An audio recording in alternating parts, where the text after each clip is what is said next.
कुछ चीजें दलगत राजनीति से ऊपर होती हैं और महिलाओं का सशक्तिकरण और भागीदारी मुझे लगा था उसमें से एक है। मैं आज इस देश की एक महिला होने के नाते बोलना चाहती हूं, एक वो महिला जो नौकरी करती थी और फिर लगा कि सार्वजनिक जीवन में बदलाव का सबसे सशक्त माध्यम है राजनीति से जुड़ जाना।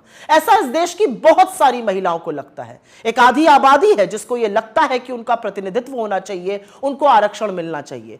तो जब मोदी सरकार ने विमेंस रिजर्वेशन बिल की, महिला आरक्षण की बात की, तो हम प्रफुल्लित हो उठे। हमें लगा चलो जो काम हमने शुरू किया था, जिसकी ओरिजिनल शिल्पकार यूपीए की सरकार श्रीमती सोनिया गांधी थी, हमने राज्यसभा में बिल पारित कराया था, अब वो क्रियान्वित होगा। लेकिन अब पता चला कि मोदी जी की नीति और नियत दोनों में खोट है। आज भी महिला आरक्षण पर किंतु परंतु अपितु से पूरा बिल भरा पड़ा है।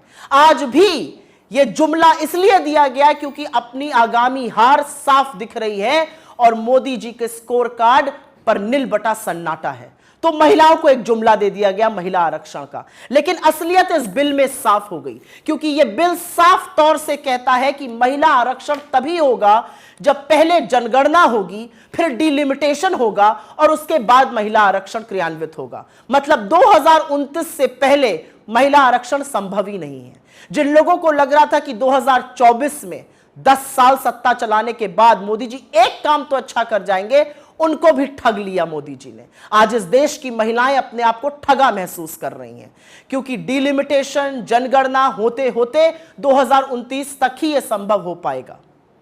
यह जो बिल था, हमारा लाया हुआ बिल, राज्यसभा में 9 मार्च 2010 को पारित हुआ था।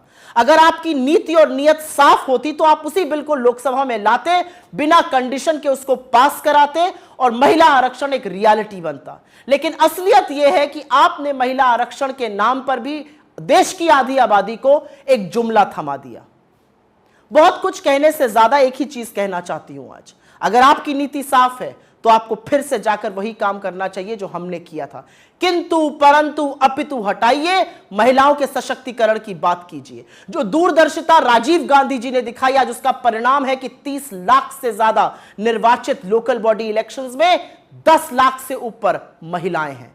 जो दूरदर्शिता और दृढ़ निश्चय सोनिया जी ने और मनमोहन सिंह जी ने दिखाया था, वो एक बार अगर आप दिखाते तो 2024 के चुनावों में महिलाओं की 1/3 भागीदारी होती।